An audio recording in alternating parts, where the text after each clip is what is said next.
Meanwhile, the countdown is on as participants in the Boston Marathon get ready to participate in the 120th running of the race this morning. What are some of the security changes and challenges there 3 years after the deadly bombing in Boston? Joining us right now is former Boston Police Commissioner Ed Davis. Commissioner, good to see you. Thanks so much for joining us.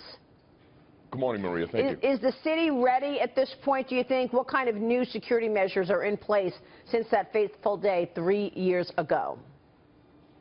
There's been an enormous amount of work done on this issue here in the city, and the city is certainly ready today. Commissioner Evans has been out there personally walking the field. He's going to be around the finish line this morning. There's a significant increase in spending, though, on security here. The costs have quadrupled over what it was in 2013. I guess as far as sentiment, people want to make sure they're out and about just to say, look, we will be resilient once again. Oh, there's no question about it. Jeff Bowman, who was terribly injured, lost both his legs in the incident, he said the other day that this is still a very scary place for him, but he's down there. And there's so many of the runners that I met with last night that had amputations that are going to be out there on the field today. It does show their resilience and their courage. Ed, what about how the security needs change from year to year? New threats, new concerns? Well, we watch each one of these incidents as they're unfolding. What happened in San Bernardino, what happened in Paris and in Brussels. We are changing our tactics to address the kind of issues that we're seeing. And technology is playing a huge role in this. We can't just keep throwing personnel at it. It's extremely expensive and not as effective as better technology. Yeah. You know, when you consider the fact that so many runners want to be there, the sentiment is there, the country is cheering on Boston, you have to expect some changes in place, but at the same time, you want it to be like any other race, right? You don't want to necessarily change the way we do things. Right. There's a balance that has to happen. You don't want this event to be an armed camp. You want to make sure that people feel good coming to the event, feel like they can move around. And, you know, for the last 2 years, we've been watching this very closely. Boston's accomplished that. This is a very open event.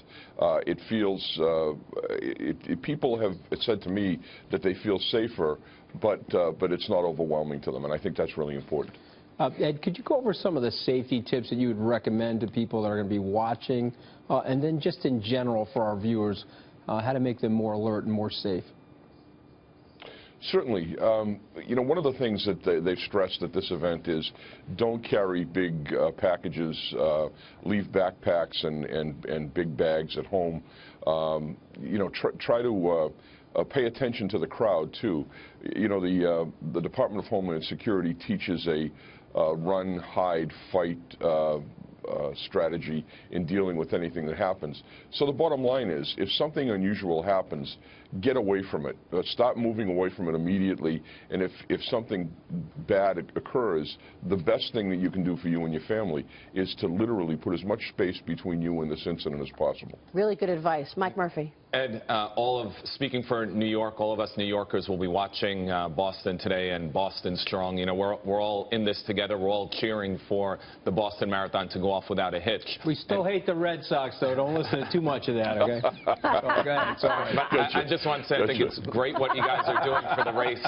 In spite of Anthony, what you guys are doing is great, you know, to make people feel safe and come out again. But, you know, we're all kind of in this to fight the terrorism together. So we're rooting for you guys.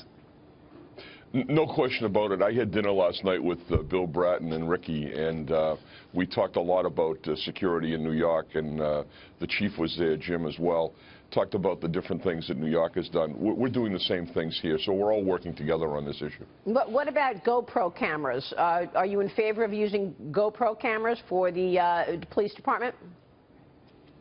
Oh, absolutely. Yeah, I've been a big advocate of that. I've been an advocate for that for years, and I think it's, you know, when you look at how helpful cameras were in our pursuing these suspects 3 years ago, all the officers should have them. They should have the ability to turn them off and on when it's appropriate, but it does make a big difference, no question. Makes sense. Commissioner, good to see you. Thanks so much. Thank you so much. All the best today in Boston. Go Sox. Thank you very much. He's got that in. He just got that in Touche. for you. Touche. Baby. That's right. That's right. Now you know better, okay? He got that in. Let's